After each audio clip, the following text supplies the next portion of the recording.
बिस्मिल्लाहिर्रहमानिर्रहीम। अस्सलाम वालेकुम। स्पेक्ट्रम सिक्योरिटी से इमरान में मैंने एक बार फिर आप लोगों के साथ हाजिर।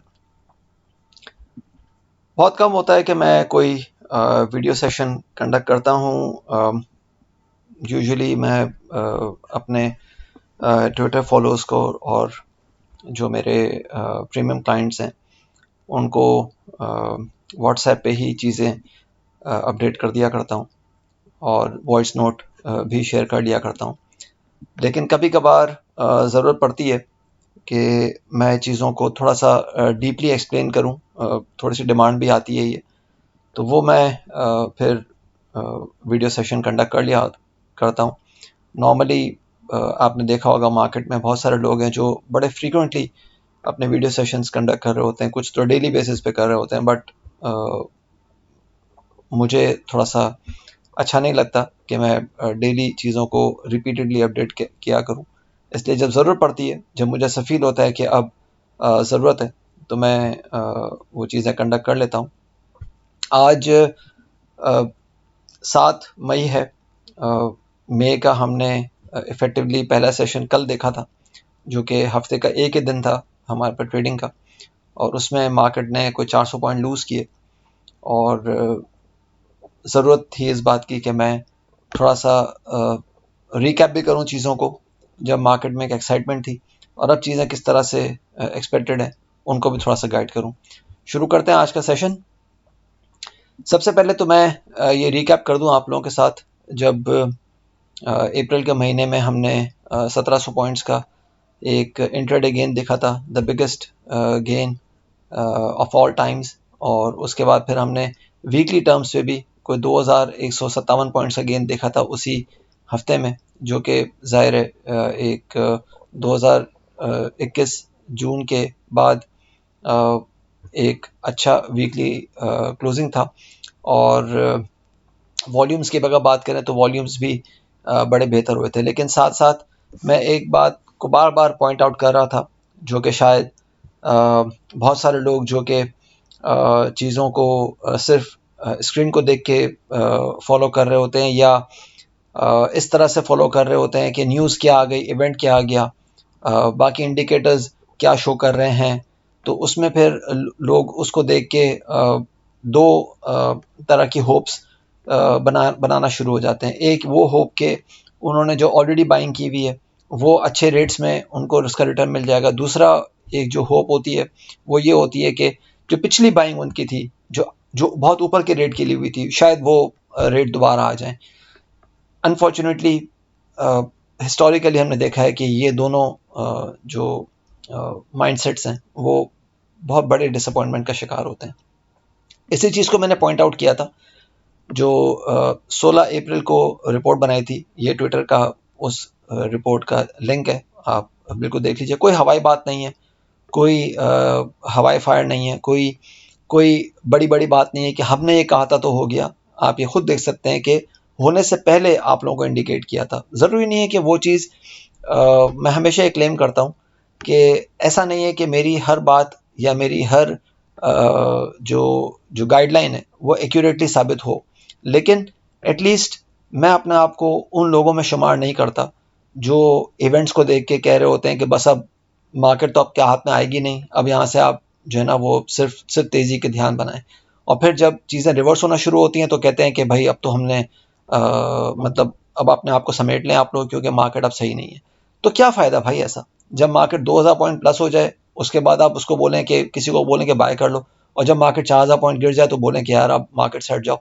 तो मतलब ये तो सिर्फ जो जो बेचारे ट्रेडर हजरात होते हैं, जो सेल्स के लोग होते हैं, जो वो लोग होते हैं जिनको कमीशन कमाने का सिर्फ शौक होता है, जो वो लोग होते हैं जिनको सिर्फ आपको ट्रेडिंग करवा के पैसे बनाने होते हैं, ये सिर्फ काम वो कर सकते हैं। ये मेरा ऐसा बंदा नहीं कर सकता एटलीस्ट। तो मैंने तो कभी ये काम नहीं किया अल्हम्दुलिल्लाह, और ना इंशाल्लाह ताला कभी कोई करने की चाह है।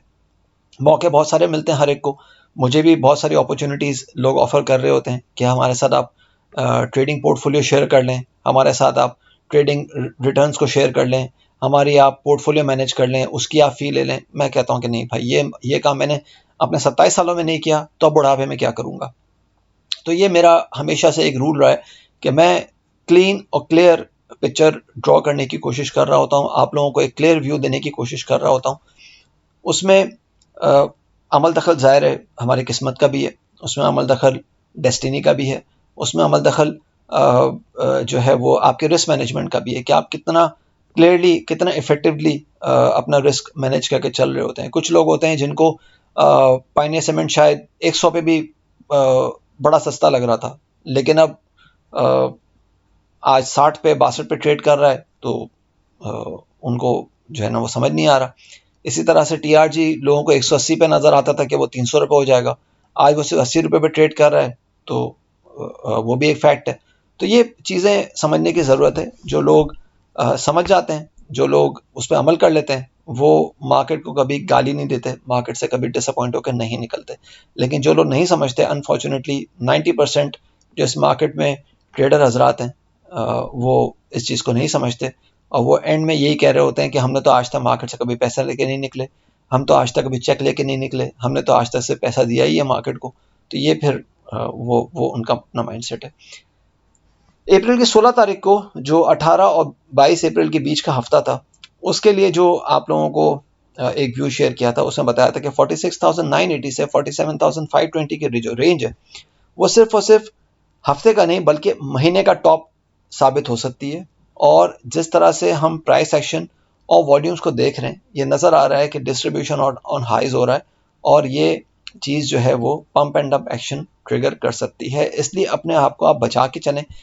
साथ में मैंने ये भी बताया था कि 12 अप्रैल को हमने हैंगिंग मैन देखा, 13 अप्रैल को हमने लॉन्ग अपर शेडो कैंडल देखा, जो कि ज़ाहिर है एक डिस्ट्रीब्यूशन वाला पैटर्न बन रहा होता है। फिर हमने 15 अप्रैल को बेरिश पिन बार देखा। ये सारी की सारी चीज़ें बता रही थी कि एक बुल ट्रैप या कंजेशन नज़र आ रहा है। कोई हवाई बात नहीं थी, कोई ये बात नहीं थी कि नो कॉन्फिडेंस मोशन कामयाब हो गया है, इमरान खान साहब हट गए, मिफ्ता इस्माइल साहब आ गए हैं, PML एन आ गई है, तो अब ये हो जाएगा तो वो हो जाएगा। तो बहुत सारे ग्रुप जो एंटी इमरान खान काम कर रहे थे या प्रो PMLN काम कर रहे थे, वो दबा के बाइंग कर रहे हैं, तो आप भी कर लें, रिफाइनरी पॉलिसी आ गई है तो आप बाय कर लें। नहीं, कोई ऐसी बात नहीं, कोई ऐसी हवाई फायर नहीं किया। सिर्फ और सिर्फ आप लोगों को वो चीज़ बताई जो चार्ट पे नज़र आ रही थी, दैट्स इट। फिर मैं आपको कुछ हिस्टोरिक पैटर्न्स आपके साथ शेयर करता हूँ। ये मैंने क्लियरली लिखा हुआ है कि किस तरह से यूफोरिया और एक्साइटमेंट हमेशा pump and dump action trigger करती है और लोगों के लिए डिसअपॉइंटमेंट का बायस बनती है। जून 2021 का बजट, यहाँ पे ये मैंने एक पिंक कलर का जिसको कहते हैं कि एक चैनल ड्रॉ किया हुआ है, जो बता रहा है कि मार्केट में टॉप कहाँ कहाँ लगे और मार्केट में फिर रिवर्सल किस तरह से आया। जून 2021 का बजट, यहाँ पे प्योर एक्साइटमेंट था कि मार्केट में बड़ा ज़बरदस्त फ्रेंडली बजट आ गया है, मार्केट का फ्रेंडली बजट आ गया है, इकोनॉमी का फ्रेंडली बजट आ गया है। और बहुत सारे लोग जो गवर्नमेंट के भी थे, वो भी आके ट्विटर पे और यहाँ वहाँ शोर कर रहे थे कि मार्केट में सेल लग गई है, मार्केट में जो है वो बूम बूम हो जाएगा। आप ये देख सकते हैं कि मार्केट ने वहाँ से टॉप लगाया और मार्केट उस टॉप को 48,970 का जो टॉप था, मार्केट ने आज तक उसको दोबारा टेस्ट नहीं किया। ऑलमोस्ट एक साल होने वाला है। फिर मार्केट में एक और हाई लगा जो कि उस हाई के मुकाबले में लोअर हाई था। वो हाई लगा जनाब अक्टूबर नवंबर में, जब कोल प्राइसेस में एक ड्रास्टिक फॉल आया था। कोल प्राइसेस में खास शायद 290 डॉलर्स पर मेट्रिक टन के हिसाब से गई थी उस, और फिर एक करेक्शन नज़र आया था कोल प्राइसेस में 200 या 190 तक। तो फिर नज़र ये आया था कि भाई सीमेंट्स को जो है वो सीमेंट्स में रैली बन जाएगी और ये होगा। लेकिन मार्केट भी उस टॉप को जो शायद मेरे ख्याल से 47,600 का था या 47,100 का था, आप उसको देख लीजिएगा। लेकिन मार्केट उस हाई को सस्टेन नहीं कर सकी। देन अभी हमने नो कॉन्फिडेंस मोशन देखा जिसमें 46,980 का हाई लगा, 970 का इनफैक्ट हाई लगा, 980 का हाई आप लोगों को बताया था कि ये सिर्फ हाई फॉर द वीक नहीं बल्कि हाई फॉर द मंथ भी हो सकता है। Aggressive pump and dump action trigger कर सकता है। हमने देखा कि मार्केट ने वहीं से जो है वो एक स्ट्रॉन्ग रिवर्सल लिया। ये तीन पिछले एक साल में ये तीन इवेंट्स ऐसे बड़े इवेंट्स हैं जिसपे मार्केट में बहुत शोर हो गया था कि मार्केट अब यहाँ से दोबारा नीचे नहीं आएगी। लेकिन आप ये देख सकते हैं कि मार्केट वहां से कितनी बुरी तरह से नीचे, अब अभी तो रिसेंटली आप देख सकते हैं ना कि 46,970 से कल हमने 44,800 का लो देखा या 700 का लो देखा, तो आप हिसाब लगा सकते हैं कि 2000 पॉइंट्स तो मार्केट में निकल चुके हैं। और फ्राइडे को उससे पहले जो ईद से पहले वाला दिन था, उस दिन हमने 44,600 का लो देखा, तो मार्केट में इफेक्टिवली 2300 पॉइंट तो मार्केट अपने निकाल चुकी उस 15 अप्रैल से अब तक के टेन्योर में।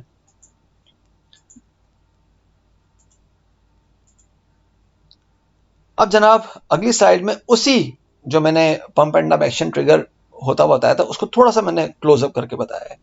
ये जनाब जिसको मैं इस वक्त हाईलाइट किया हुआ है ये सर्कल में, ये आप देख सकते हैं कि यहाँ पे जो कैंडल बनी वीकली टर्म्स पे, वो एक sort of long upper shadow बनी, या इसको हम कह सकते हैं कि एक शूटिंग स्टार बनी, जो कि यहाँ बना रहा है कि यहाँ पे जो मार्केट में हाई लगा, यहाँ पंप हुआ और यहाँ तक मार्केट में डंप हुआ, और फिर मार्केट ने इस हाई को दोबारा से टेस्ट नहीं किया।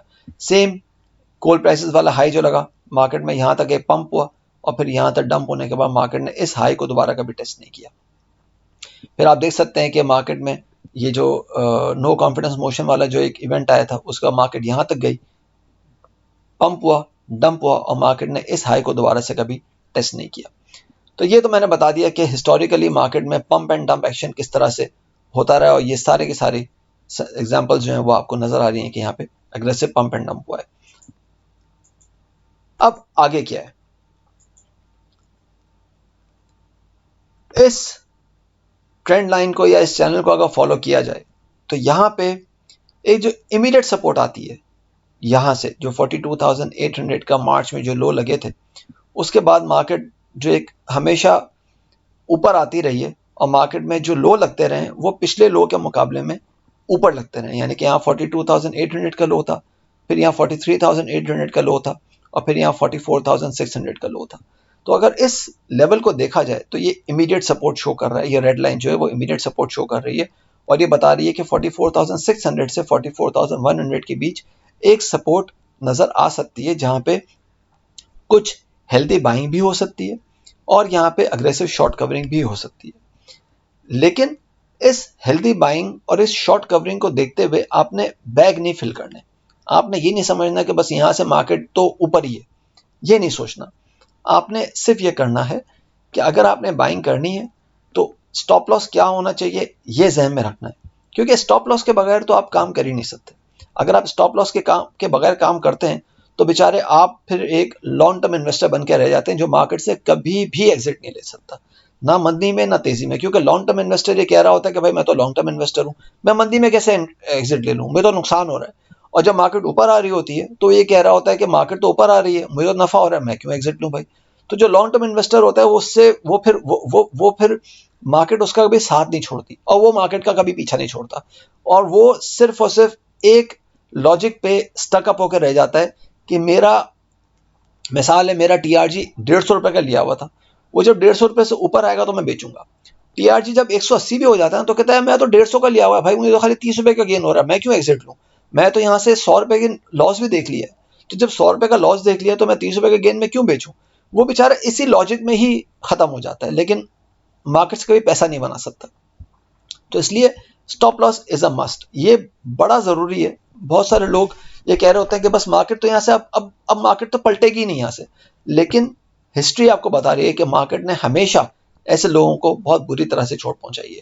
चाहे हम 2008 में जब मार्केट 15,000 पे थी, उस वक्त पीएसओ को तकरीबन 480 रुपए के आसपास ट्रेड किया करता था, पाको को 800 रुपए के आसपास ट्रेड किया करता था। 2005 में मार्केट इंडेक्स हमारा 5,000 पे था, ओईडीसी पौने 200 रुपए पे था। आज मार्केट वहां से 10 गुना ऊपर है, 2005 के मुकाबले में मार्केट तकरीबन 10 गुना ऊपर है। तो क्या ओजीडीसी पौने 200 रुपए दोबारा हुआ? वो तो बेचारा पौने 100 रुपए पे खड़ा हुआ है, वो तो 75 रुपए 80 रुपए पे खड़ा हुआ है आजकल।